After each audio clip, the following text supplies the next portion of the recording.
Sondheim.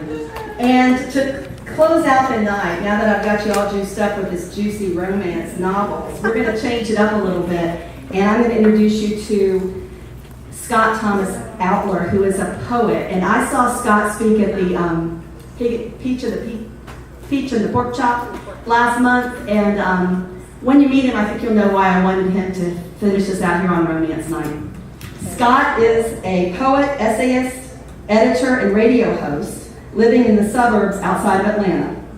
He's been a weekly contributor to the social justice newsletter Dissident Voice since the summer of 2014, and during that period of time, his work has appeared in more than 30 literary venues around the world. His poetry has been nominated for the Pushcart Prize and Best of the Net, and selections have been translated into Afrikaans, did I say that right? Albanian, Dutch, French, Italian, Persian, and Serbian. His book, Happy Hour Hallelujah, was released through Creative Talents Unleashed.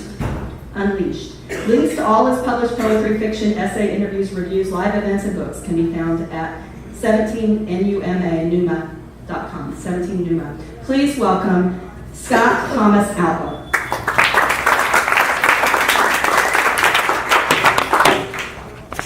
Hello everyone. First of all, thank you Kathy for hosting the event tonight, and Crema Espresso for letting us all gather here, as well as all the readers that have gone before me. First thing that I notice is that I'm the first man up here, obviously, and I must have not tapped into my feminine nature enough, because my door prize didn't come wrapped up in a bag and all arts and crafts, so may have been a little deficient there, but I did bring a copy of Happy Hour Hallelujah that I'll be giving away.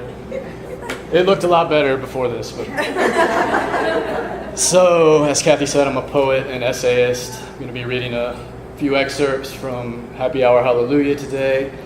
And I've been publishing since around 2014. Started off with some political essays and then moved into the genre of poetry by happenstance at the site Dissident Voice, operated by Angie Tibbs up out of Canada.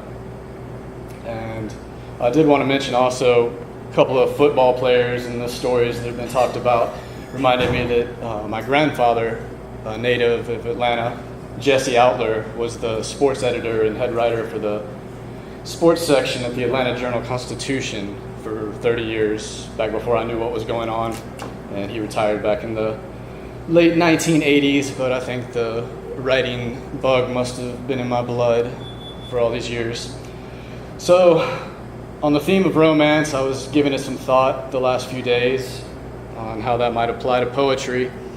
And I think there's the classical sense that we all immediately think of love and infatuation and adoration between a man and a woman, or whatever the case may be. And I do have some poems of that nature that I'll be reading.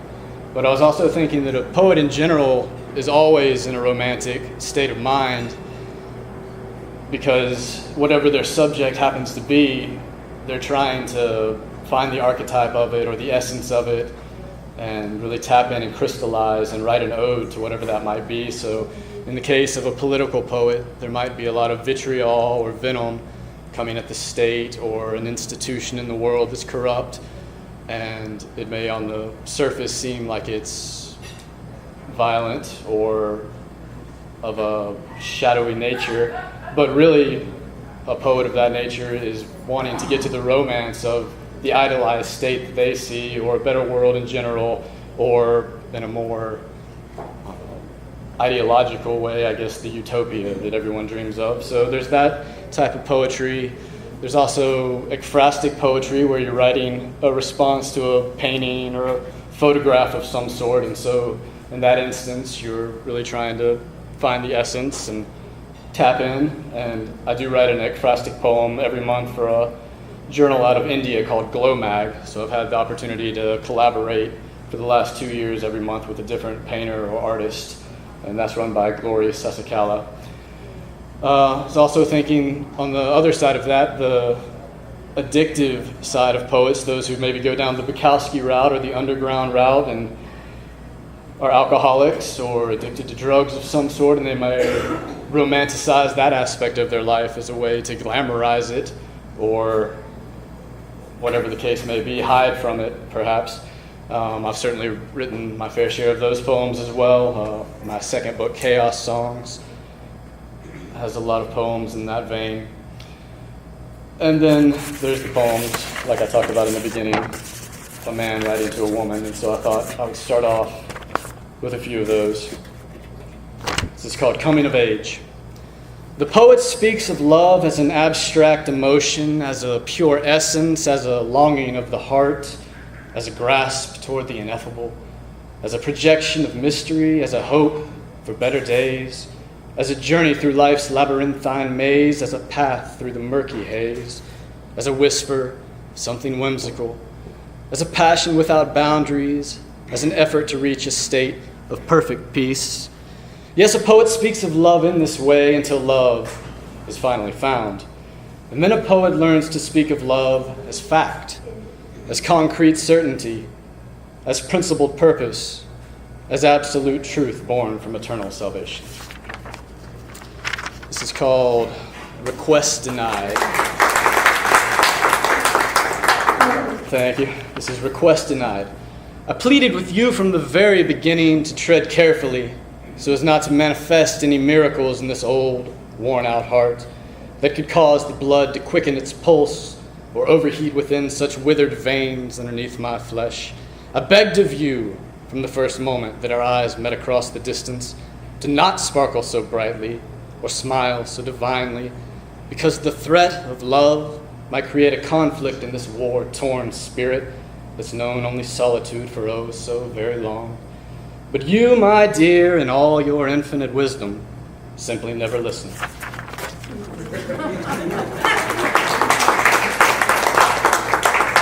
Thank you.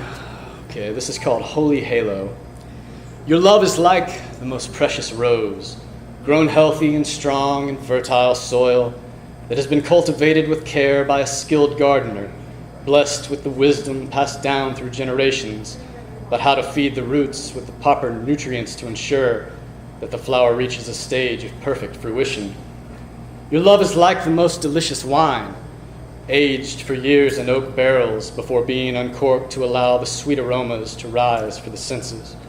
The first sip swirls around my mouth, teasing my tongue with hints of vanilla and lilac, sending happy sensations through my mind.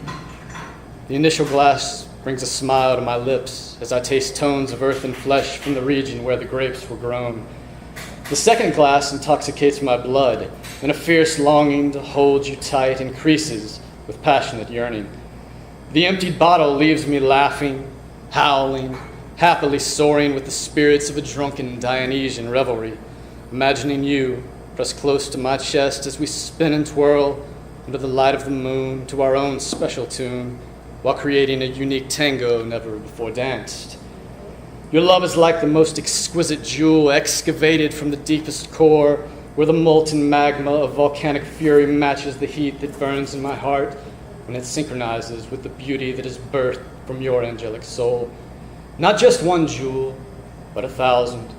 One to adorn a golden chain that hangs around your gorgeous neck in a spot that I can kiss close to your breast. One to dangle from each of your elegant ears that I can whisper into gently during the evening. One to fit smoothly upon your finger that I can place there with a sacred vow to cherish you always beyond the ends of time. One to clasp securely upon every ornamented space of a crown that can be held atop the hair on your head and worn as a holy halo, so that all the men and women of this world know that you are the divine queen of my life.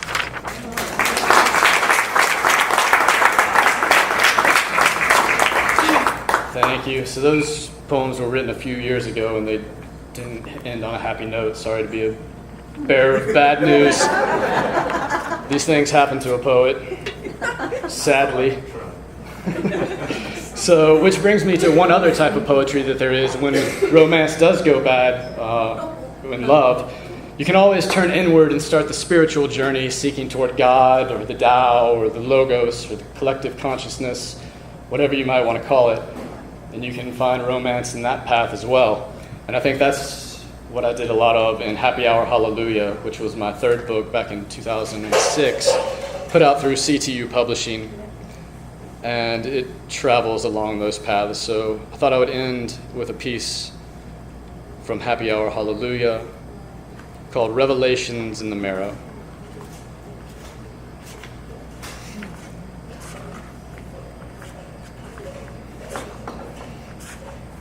If I can find it. The vastness of your scope as I stare into the sky reveals itself here and there with glimpses into the absolute glimmer. Yet the mystery remains ineffable in a context beyond that which my primitive consciousness can grasp. And I'm beginning to understand, finally, that the seduction of your existential aloofness is part and parcel to the inherent romance in this experience of life. I cannot come to know you fully in the spaces of my mind, but I can feel you in my guts, in my heart, in my veins, through my blood, in my bones, down to the marrow. These two open eyes cannot gleam your greatness, but when they are closed, I can see dimensions beyond this physical plane of existence, and I can sense the raw power which pulses from your source as it radiates outward to be divined by those who truly seek. The names which you have been called by throughout the ages mean nothing to me at this point. Simple words babbled from broken tongues cannot capture the purity of your meaning. It is your essence to which I am addicted. And I will never cease reaching toward your unconditional love until every urgent craving in my soul has been satiated by your presence. Thank you. Can we hear you on radio? Yeah, thank you, Kathy. I also wanted to mention for any authors here or writers, or if you know of any artists in the Atlanta area, I host a radio show weekly called Songs of Salah on 17 Numa Radio, and I've been doing that for about 4 months now. So I have artists and musicians and writers come on and promote their work and talk about their craft, and it's been a lot of fun, a great learning experience. So if there's anyone here who might be interested in appearing on an episode, please get in contact with me and we'll set that up. Thank you. Thank you very much. And let's give it